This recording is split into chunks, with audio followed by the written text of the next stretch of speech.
বন্ধুরা তোমরা সবাই কেমন আছো? আশা করি সবাই ভালো আছো, আমিও ভালো আছি। পৌষ মাসে পুজো চলে এলো। শুভ পৌষ মাস, শুভেচ্ছা জানাই সবাইকে, সকলকে। তো আমাদের বাড়িতে লক্ষ্মী পুজো পৌষ মাসের লাস্টের দিকে হয়। তো মাঘ মাসে 1 তারিখেও হয় আর পৌষ মাসের লাস্টের দিকেও হয়। এই ঠাকুরতলাতে লক্ষ্মী পাতা হচ্ছে।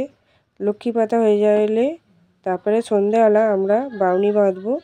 তো ঘরে ঘরে চালের হাঁড়ি, ঠাকুরতলায়, তারপরে ঠাকুরের কাছে সব জায়গায় আমরা বাউনি বেঁধে রাখবো। তারপরের দিনকে আবার বামুন ঠাকুর আসবে পুজো করতে।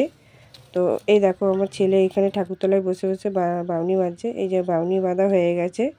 এবারে সব এক একটা করে সব জায়গায় দিয়ে দেবো। দেওয়ার পরে আলো চাল আর বিমলির ডাল ভিজিয়ে রেখেছিলাম, এই যে বেটে নিলাম। বাটার পরে এই যে চাটু গরম হয়ে গেছে, এবার এখানে দিয়ে দেবো। দেওয়ার পরে পাতলা করে রুটিটা করে দেবো। তো সরু চাকলি হয়ে গেলেই তো গুড় দিয়ে ভালোই লাগে খেতে।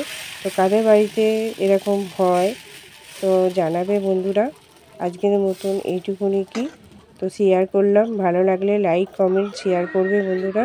তো এই যে ব্যস্ত ছিলাম, ভিডিওটা দেরি করে ছাড়লাম, কিছু মনে করো না বন্ধুরা।